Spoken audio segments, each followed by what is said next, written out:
Muy buenos días, alumnos, jóvenes señoritas. Vamos a dar inicio a esta clase de actualización de seminarios, el seminario de actualización. Mi nombre es Ronald Morales, soy auditor de profesión. Me gusta mucho el emprendimiento y también me gusta compartir con los alumnos el conocimiento que tengo. Bien, ahora nosotros, por encargo del licenciado Navía y por invitación de él, vamos a hablar sobre algunos temas que son bien importantes para nosotros. Los digo porque nosotros estamos estudiando la carrera de finanzas, en cualquiera sea de sus ramas. Al margen de hablar de que la carrera que nosotros hemos elegido tiene un amplio espectro laboral, que se lo dicen todos los docentes, me imagino. Somos pues los bichos de investigación, podríamos decir así, y piensan que somos las pitonizas, de que debemos saber todo sobre lo que va a ocurrir en nuestro país en el área económica. Si bien no somos pitonizas, debemos saber. Por eso estamos en la universidad y todos esos conocimientos nosotros debemos irlos conociendo, debemos saberlos, debemos dominarlos. Y es lógico, el momento que se inicia la pandemia, que nos sorprende a nosotros en marzo. Bueno, ya lo habíamos escuchado desde diciembre, que estaba ocurriendo en China, pero era un comentario de lo que ocurría en otros países. Y cuando ya se acercaba a nosotros, pensábamos que eso iba a durar una semana y que después las cosas iban a volver normales. Cuando nos pusieron en cuarentena, pensábamos efectivamente que esa cuarentena era pues 40 días, porque antes ocurría de esa forma. Decíamos, oiga, es una maravilla, vamos a tener si no es un año sabático, un mes sabático, vamos a disfrutar. Y todos felices ahí. Bueno, con algunas preocupaciones, sí, pero de que se haya roto esa monotonía. Pero cuando esto se alarga, nosotros ya pues comenzamos a buscar amigos nuestros que son médicos o son estudiantes, porque pensamos que ellos tienen pues todo el conocimiento. Y decíamos, ¿qué es lo que va a pasar? ¿Y qué es la pandemia? ¿Y por qué se da? ¿Y cuánto tiempo va a durar? Y nos comenzamos a enterar ahí de que el contagio era en forma progresiva, geométricamente y todo comenzamos a investigar todo.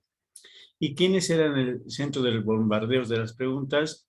Todos los que estaban relacionados con medicina, desde la enfermera, el camillero que trabaja en el hospital y todos los estudiantes de medicina, docentes y profesionales eran pues centro de llamadas y preguntarles qué era, por qué, qué había ocurrido y cuáles son las vacunas, si va a haber vacunas, qué significa el contagio de manada y todo. ¿Por qué? Porque nosotros suponemos que ellos saben, que tienen ese conocimiento, que para eso han estudiado. Lo mismo ocurre con la ley pues 1386, que quería sacar el gobierno y bueno, nosotros no sabíamos, pero muchos se oponían, los gremiales y todos se oponían, muchas veces sin saber qué significaba o para qué era eso. Entonces nosotros comenzamos a buscar igual a todos los amigos abogados o todos los alumnos y sus amigos suyos que están estudiando derecho, y decir, oye, explícame qué es esa ley 386, qué significa. ¿Y por qué? ¿Y qué es lo que está pasando? ¿En qué me perjudica? Y toda la gente, ¿no? Ha habido casi como una pequeña, y va a haber una convulsión social, el gobierno la ha detenido, han dicho, bien, no hay esa ley. Pero ahora, y seguimos buscando nosotros a los abogados, y dicen, oye, ¿es cierto que esa ley ya no va a haber más? ¿O esa ley ya se la ha eliminado? ¿O solamente se ha postergado por 30 días? O por 3 meses, creo. Entonces, es mentira lo que nos ha dicho el gobierno, que esa ley ya no va más, que sigue hasta que esa se vaya a abrogar. Y se dan cuenta, digamos, 20.000 bombardeos de preguntas a ellos porque ellos son los expertos en eso. Ellos tienen ese conocimiento. Entonces, cuando hay igual problemas de índole climatológico, igual preguntamos a las personas por qué hay esos derrumbes y por qué ha habido esa avalancha que hemos tenido aquí en Tiquipaya y por qué la sequía y vamos bombardeando. Y nosotros elegimos pues a quién vamos a preguntar y nuestra dirección, nuestro direccionamiento de todos los cuestionamientos y preguntas van dirigidos a los especialistas. A los especialistas. No vamos a preguntar pues a otra persona sobre un tema que desconoce, porque solamente son comentarios y eso lo escuchamos en el micro, en la casa, en todo lado, que no nos sirve de gran cosa. Pero, y a nosotros nos están bombardeando y van a comenzar, ya seguramente lo hacen ustedes en su casa, cuando llega algún tío, algún pariente a la casa y se enteran que ustedes están estudiando economía, o las damas de las ciencias económicas les pregunta qué es lo que va a pasar con el país y qué es la devaluación y seguramente va a haber una inflación y que cosas elementales, ¿no? Por desesperación. Y bueno, ustedes tienen que responder pues todo lo que han aprendido en la universidad, porque esos son conceptos básicos. Pero no solamente tienen que, ustedes están adquiriendo en la universidad el conocimiento científico sobre lo que son finanzas. ¿Sí? Y la información que nos da la prensa, el periódico, nosotros como financistas sabemos que tenemos que ponerlo en duda. No todo lo que nos dice el gobierno, porque el gobierno es el que informa, es pues cierto. Tenemos que preguntar nosotros como financistas, oiga, creo que se están equivocando. Creo que esto no va por ese lado. Creo que nos están ocultando algo. No nos están diciendo toda la verdad, o si nos dicen la verdad, no están diciendo a medias. Esa elección es lógica, especialmente cuando ustedes estén, seguramente cuando han llevado macroeconomía, pareciera que es pues una materia que se atenta contra el gobierno de turno por las críticas que se hacen macroeconómicas. Pero no es así, sino simplemente es un análisis de la realidad. ¿Y cómo podemos entender la macroeconomía? La macroeconomía no lo vamos a entender con libros de Mankiw, que están hechos en Estados Unidos, sino que nos hablan del Banco de Boston, de las reservas federales. O sea, no vamos a entender la macroeconomía de esa forma. Podríamos memorizarla, que es diferente. Podríamos memorizar, cuando me hablan de una economía que ni siquiera la conozco. Ni siquiera conozco el aeropuerto John Kennedy, voy a estar hablando de la economía de Estados Unidos. Entonces, no va. Lamentablemente nosotros no tenemos pues bibliografía que nos pueda ayudar sobre entender cómo entender la economía nacional o latinoamericana. Muy poca bibliografía tenemos. Entonces, toda la información que nos llega y los libros que nos llegan pues son extranjeros. Entonces, ¿cómo puedo entender macroeconomía con ejemplos y literatura extranjera del imperio, si quieren llamarlo así, libros americanos? Que me hablan de la Reserva Federal y que me hablan de un PIB, que ese PIB efectivamente es pues aplicable porque ahí dice la fórmula del PIB que tenemos es inversión más gastos, o sea, se puede dar más productividad, se da. En esos países el PIB efectivamente es un índice de productividad. Pero en nuestro país, ¿de qué productividad hablamos? Si todo lo que tenemos y consumimos es importado. Y ni siquiera importado en su totalidad, es contrabandeado, que ni siquiera se paga ese dinero a los salarios del gobierno. Hagamos un ejemplo rapidito, tal vez algunos que han pasado clases conmigo lo han hecho. Le damos los ojos y hacemos un escaneo. Vamos a hacer un escaneo así bien rápido. Nos despertamos a las 6 de la mañana, seguramente ustedes 6:30 han despertado para pasar clases. Y suena el despertador y ustedes lo apagan y no es nacional. Levantan sus sábanas y levantan su cabecita de la almohada, que no es nacional. Ni las sábanas ni la almohada.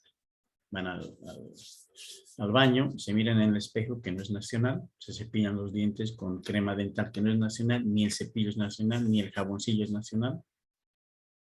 Y se arreglan el pijama, que no es tampoco nacional, se ponen las chancletas que no son nacionales, bajan al comedor a desayunar, las tazas no son nacionales, las cucharillas no son nacionales, El azucarero no es nacional.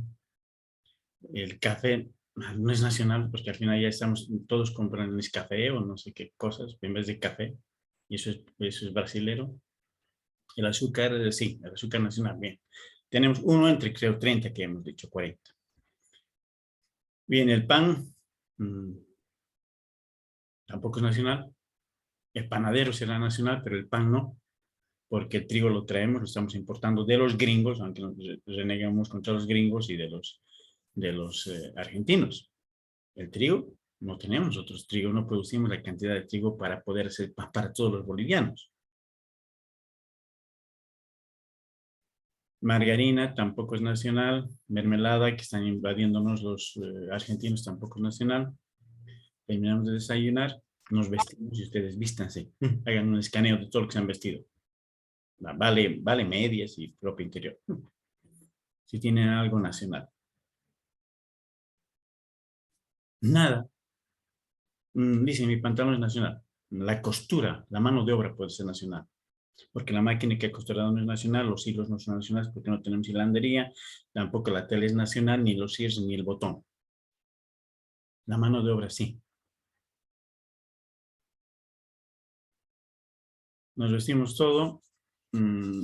Si es que teníamos que salir a la universidad, tomamos un micro que no es nacional, la ñata no es nacional, ni el combustible es nacional porque nosotros estamos exportando para comprar gasolina. Y la música que escuchamos es nacional. Nada. Entonces, ¿cómo podría ser aplicable aquí el PIB? Si el PIB me habla de productividad, un índice de producción. Yo todo lo importo y lo contrabandeo. Entonces, se dan cuenta, no es aplicable. Y es por eso que nosotros los docentes tenemos que preocuparnos muchísimo para poder dar ejemplos y ustedes puedan entender cómo funciona la economía en nuestro país. Entonces, para nosotros es pues difícil.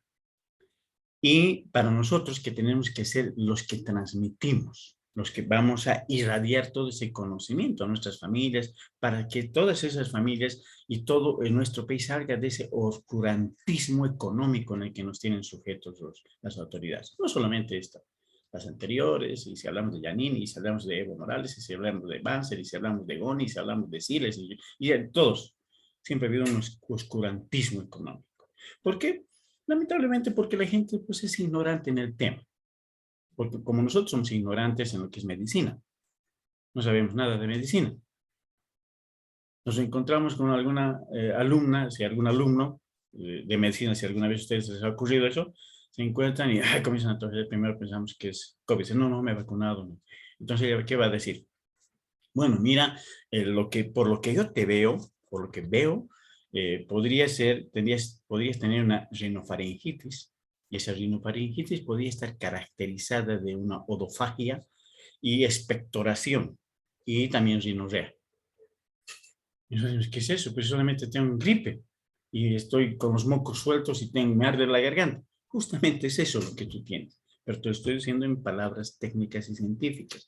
Y aparte, se debe determinar si ese resfrío que tú tienes, esa enfermedad que tú tienes ahora, es viral o es bacterial.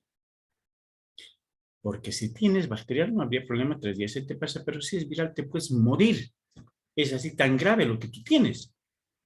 Y yo sé, oye, no sabía, pero pues pensé que solamente era un resfrío, que estaba con la nariz suelta, con los mocos chorreando y la gargantita que me arde. Y me duele un poco los oídos.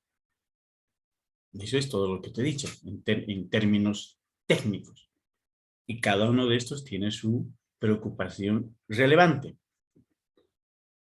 Pero como somos ignorantes en el tema, pensamos que simplemente pues un resfrío, una gripecita, una tosecita, un dolor de oído, y no vemos el fondo del problema.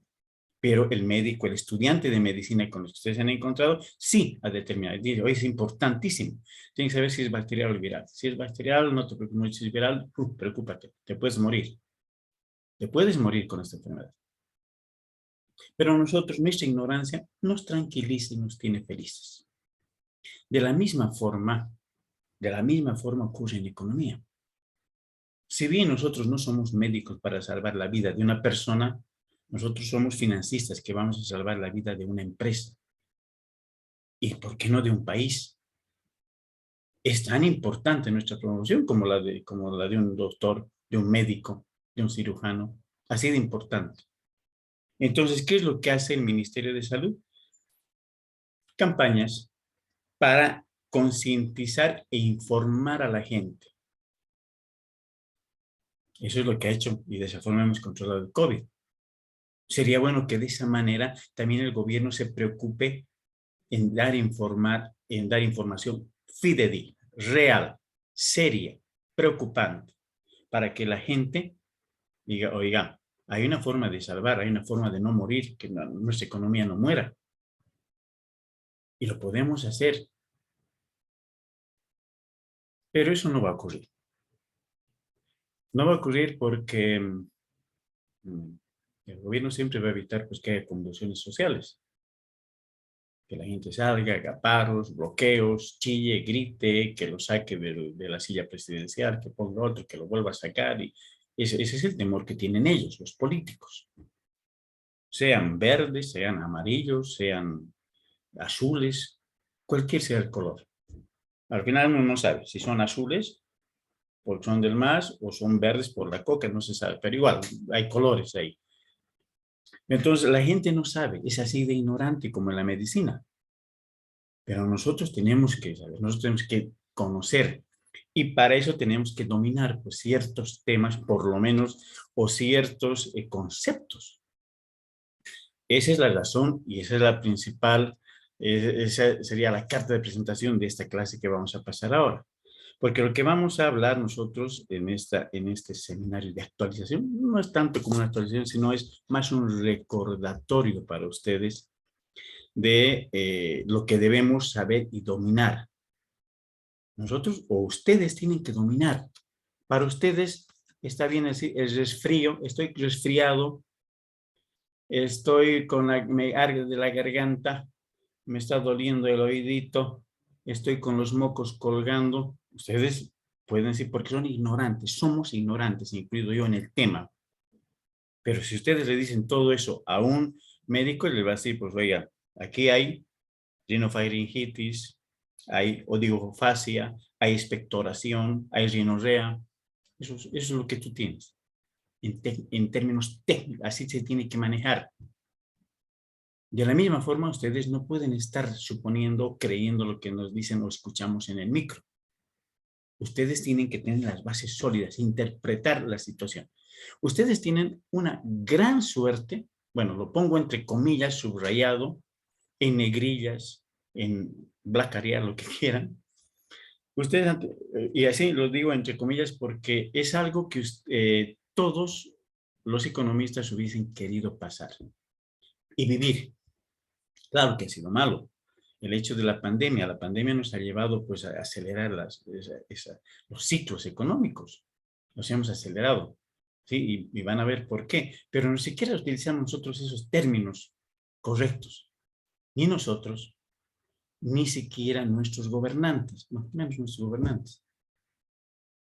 No sé, hablan, no sé por qué, ellos tendrían que tener, aparte, en vez de exigirnos que nosotros pasemos, o que todos los empleados públicos pasen, sepan hablar una lengua originaria, aymara, que he hecho a chiquitano, no sé, tendrían que exigir que estos tipos tengan un certificado de un curso de economía y de macroeconomía, para poder entender, es lo mínimo que tendría que tener una persona que está en el gobierno.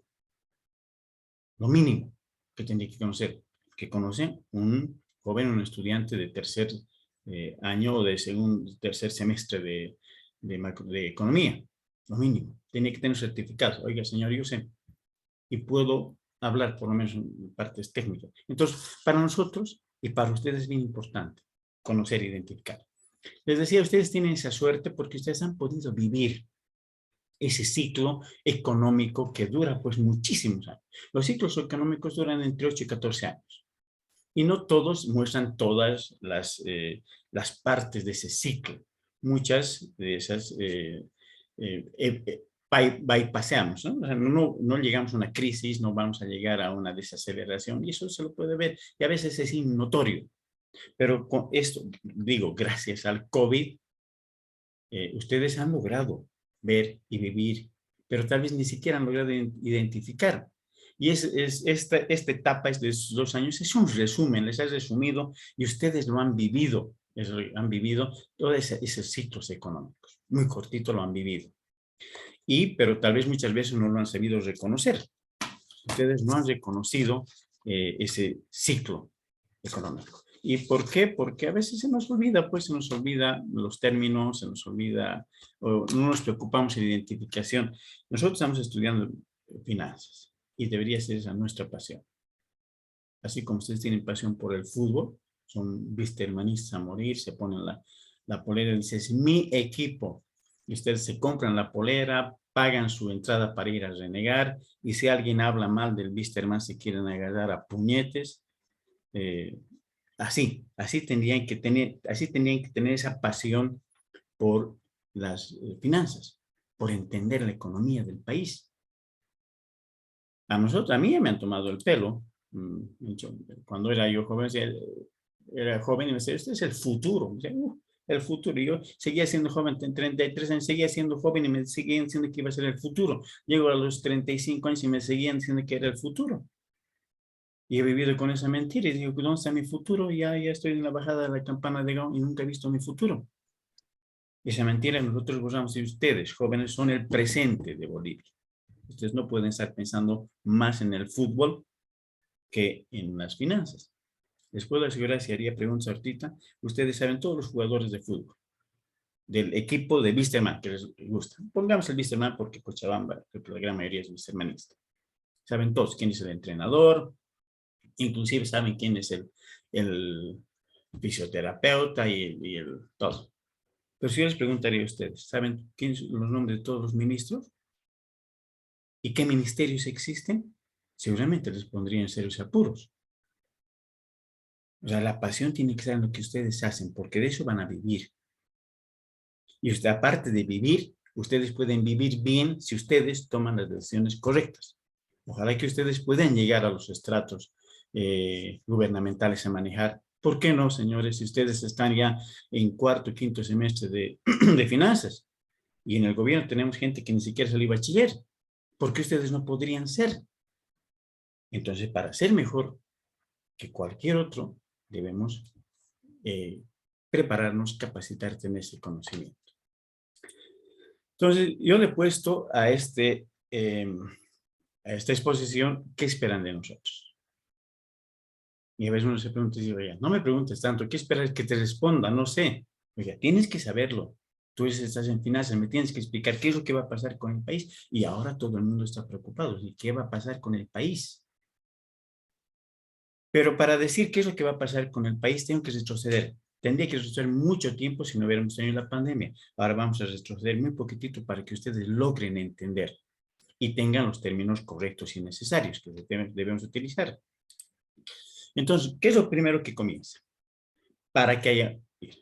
Se habla desde el inicio, o sea, siempre ustedes han escuchado que hay una crisis económica, lo han escuchado, sus papás lo han escuchado con Banzer, lo han escuchado con Goni, con Mesa, con Belce, lo han escuchado con Evo Morales, lo han escuchado con Janine, ahora lo están escuchando con no me acuerdo el presidente, Arce Catacora. Y siempre hay crisis, es normal para mí siempre crisis, no me tengo que preocupar. Pero inclusive la prensa, los periodistas y los políticos no pueden identificar, o sea, hay que identificar pues en qué etapa del resfrío estoy y si esto me va a llevar a la muerte o no, o me puedo sanar así nomás tomando menos matecitos. Es de la misma forma, porque es la vida del país, no es la vida de una persona, ahora es la vida del país. Y vamos a ver cómo ese país se ha llegado a enfermar y tenemos que identificar, un poco retroceder la historia, identificar qué es lo que ha pasado y veremos en qué situación está el país. Es lo que hace un médico. A ver, primero que llegues al médico y el doctor está enfermo, me duele la garganta y no te cura ese rato, no te, ay, ¿por qué? ¿Qué ha pasado? ¿Ha tomado algo frío? ¿Se ha resfriado? ¿Ha estado sin abrigarse? ¿Esto es recurrente? ¿Su familia se enferma? Todo pregunta lo anterior, ¿verdad? Lo mismo. Para nosotros, para decirles a nuestros familiares qué es lo que va a pasar, tenemos que decir, bien, haremos una retrospección y veremos qué es lo que ha pasado desde hace tiempo. Y ahí vamos a sacar sus propias conclusiones, sin direccionar que somos verdes, azules, amarillos, cafés, negros, nada.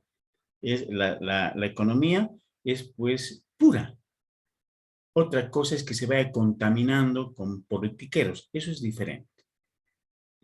Pero la gente, cuando uno da la opinión pura, ellos direccionan y dicen, nada, estás hablando en contra de mi partido, o qué bien estás hablando en contra del partido de él, y bien para mí, no es eso. Ese es el análisis que usted tiene que ser el economista.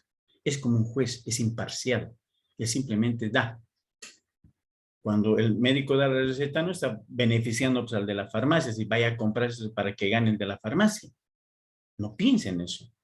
Él piensa en que lo tiene que sanar. Y le da la receta. Ahora, que este señor salga y vaya a la farmacia y se compre, y es decisión suya. Él está diciendo cómo está. Y él, si quiere, se compra, se sana y no se muere. Y si no quiere, no compra, se va y se muere. Se dan cuenta, es la decisión que vaya a tomar. Pero lo del médico, el que está haciendo el trabajo, le está dando un consejo profesional. Porque ha investigado, y según las investigaciones que ha hecho, él ha determinado las causas y los efectos. Y en función de eso, será pues la determinación que él tome. Él tiene que tomar la decisión. Entonces, cuando nosotros hablamos de crisis, no podemos hablar de crisis. Tenemos que identificar en qué etapa estamos nosotros de ese ciclo económico. Esos ciclos económicos que ocurren acá en Bolivia, en Perú, en Chile, en Estados Unidos, en todo el mundo. Son ciclos económicos. Siempre ocurre eso. Momentos de vacas flacas, momentos de vacas gordas, en todo lado. Pero eso tiene todo un camino. Y ustedes lo saben, solamente aquí lo vamos a recordar, porque lo han llevado seguramente en macroeconomía, en micro y en economía. Entonces está para recordar, porque esto nos va a servir para una pequeña interpretación que hacemos al final de la clase. Entonces, ¿qué es la desaceleración?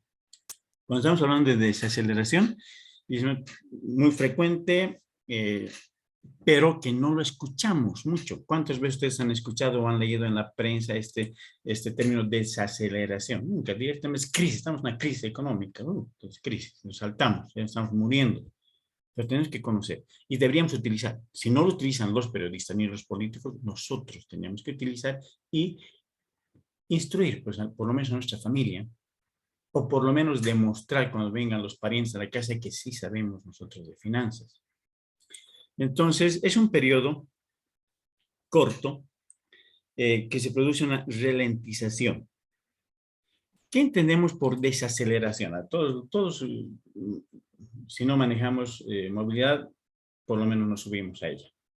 Entonces, hay un micro que está yendo a muchísima velocidad y las personas, sin saber, sin conocer, pueden decir, oiga, conductor, baje la velocidad, vaya, nos está yendo muy rápido. ¿Por qué? Por el temor. ¿Qué es lo que pasa cuando le dicen eso, cuando nosotros estamos muy rápido? Simplemente levantamos el pie del acelerador y ya no comenzamos a acelerar y ese carro va deteniéndose de a poquitito, ¿se dan cuenta? No frena de golpe, va deteniéndose. Lento, lento, lento, lento, lento. Entonces, esa es una desaceleración. Se dan cuenta, levanto el pie del acelerador y el carro va a comenzar a frenar automáticamente. ¿En cuánto tiempo? No sé. Si es un trecho plano, tal vez me lleve 1 kilómetro. Si es una subida, tal vez me lleve 500 metros nada más, pero va a frenar el carro. Entonces deja de funcionar la velocidad que estaba yendo. Y eso lo puedo verificar comparando con otros periodos, trimestres, generalmente son trimestres. Y veo también en el velocímetro del carro que estaba yendo a 120, levanto el acelerador y veo que va bajando. Y voy comparando, ¿no? Antes estaba en 120, ahora estoy en 100, estoy en 80, en 40, en 30, en 20 y 0. He visto que ha ido, es lo mismo en la economía. Se va parando la productividad, el negocio se va parando de a poco, un poquito. Eso se puede comparar, ya se había dicho, con anteriores indicadores que tenemos. Esa es la desaceleración.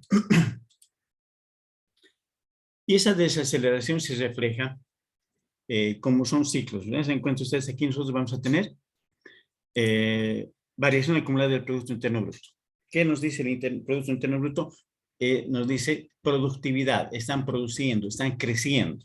Bien, aquí nosotros, si estuvieran manejando un coche, venimos recto y comenzamos a subir. Y para subir tengo que tomar impulso, pues no puedo ir lento, ¿se dan cuenta? Tengo que tomar impulso. Entonces comienzo a acelerar, acelerar, acelerar, y comienzo a subir y comienzo a tener mayor velocidad o alcanzo el límite. Ahí en el límite, digo, levanto el acelerador y voy deteniéndome. Va bajando la velocidad. En este caso no es velocidad, es productividad. Si aquí he llegado a 5, aquí digo estoy con 2. Y si esto va bajando hasta esta línea que va a ser para nosotros 0, 0, es llegar a 0 no significa que estoy llegando a un equilibrio, a un punto de equilibrio. O sea, no gano ni pierdo, no, no, no. En esto, ya saben, en macroeconomía, ese nivel es pérdida. No produzco nada. Si no produzco nada, no vendo nada. Y si no vendo nada, no tengo dinero. Si no tengo dinero, no como. Y si esto se va todavía abajo, ya es pérdida. Entonces, den cuenta, esa es una desaceleración. Que vamos perdiendo velocidad o vamos perdiendo productividad. De a poco, diferentes. Aquí estamos hablando periodos, incluso años. Y esto se refleja cada trimestre. Entonces, una desaceleración es que el país se va parando. ¿Cuáles son las razones para que el país vaya parando o perdiendo su economía? Que no hay inversiones. Para crecer, ¿qué es lo que necesito? Tener más gente, más fuentes de trabajo, producir, vender y que haya circulante. ¿Por qué se detendría eso? Porque no hay, podría estar estable si mantengo todas las empresas funcionando con la misma cantidad de gente y con los mismos sueldos. Podría crecer, se podría inclinar, si que hay mayores empresas, más inversión, vienen extranjeros, gringos, chinos, Japón, lo que sea, para traer plata y poner fábricas, la gente comienza a trabajar más, tiene sueldo, gasta más, compra más, produzco más, y eso hace que me acelere. Mi economía se está acelerando. Y cuando entra en una desaceleración, cuando esta gente dice, oye, creo que aquí mejor agarro mi platito y me voy, y se van las inversiones extranjeras, como las que hemos visto desde el 2006, ¿verdad? La gente ha salido. ¿Por qué? Por políticas gubernamentales. El gobierno dice, nada, aquí todo va a ser mío, todo es del gobierno. Entonces la gente que invirtió su platita agarra y dice, mejor me escapo, me lo llevo en un plato a otro lado porque aquí se lo van a agarrar y no me van a pagar. Yo prefiero irme. Entonces ahí comienza. Cierran las fábricas, despiden a la gente y entonces nuestra economía va desacelerándose, va bajando. Entonces, esa reducción, esa disminución que tenemos de velocidad de economía que no va, tiene que llegar hasta el valor 0. Aquí ¿se acuerdan que hemos visto aquí en este ejemplo que esta economía se va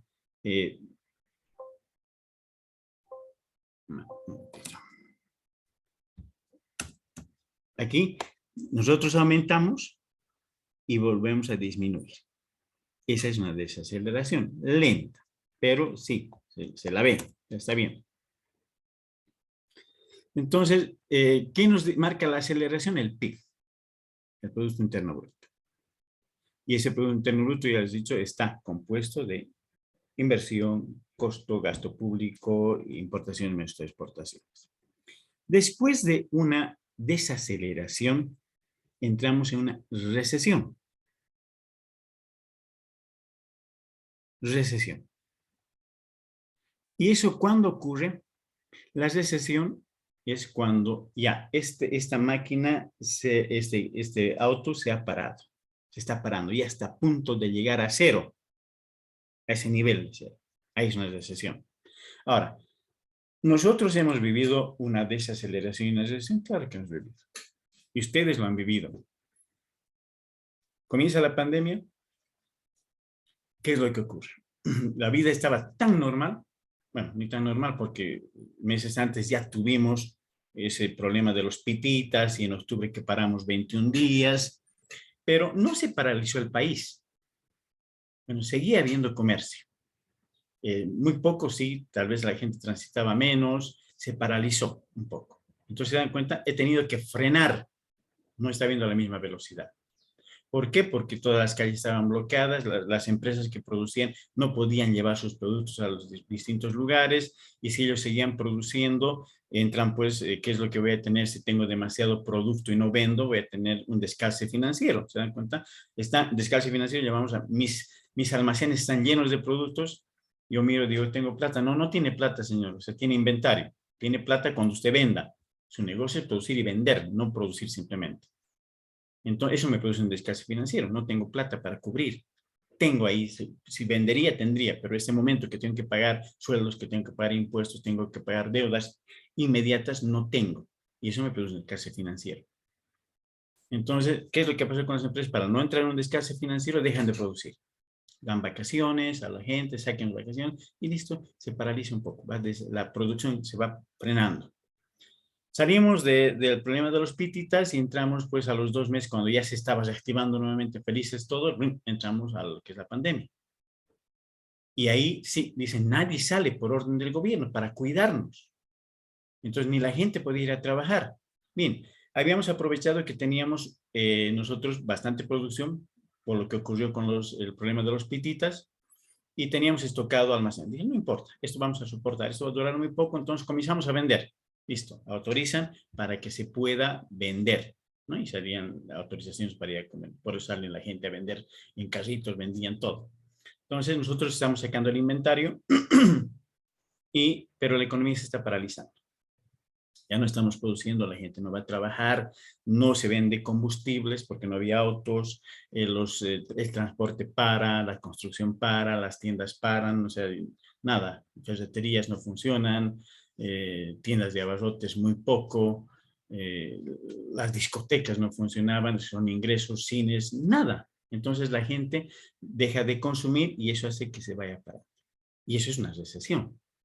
Eso lo hemos visto tan cortito que en otras épocas podían tardar años para ver esa frenada económica. Pero gracias a la pandemia nosotros y ustedes han tenido la suerte, digo, económicamente hablando, de vivir, que se hayan sentido. Entonces ya no hay nada, no se produce. La gente no estaba produciendo, las fábricas no estaban produciendo.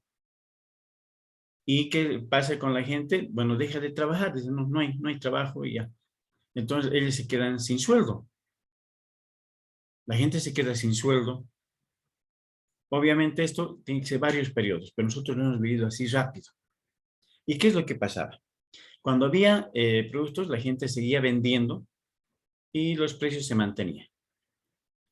Después ya dicen, va a haber pandemia, nadie va a salir. ¿Qué hace la gente por desesperación? Dice, tengo que vender mis productos, ¿qué voy a hacer? Se van a echar a perder, especialmente las frutas, verduras. Ahí escuchabas vender, y justo en esa época, los duraznos que vendían, creo que el kilo hasta en 5 pesos, era baratísimo. Entonces comienza a bajar. Ya no hay mucho comercio, entonces la gente, para que le compre, comienza a bajar sus precios.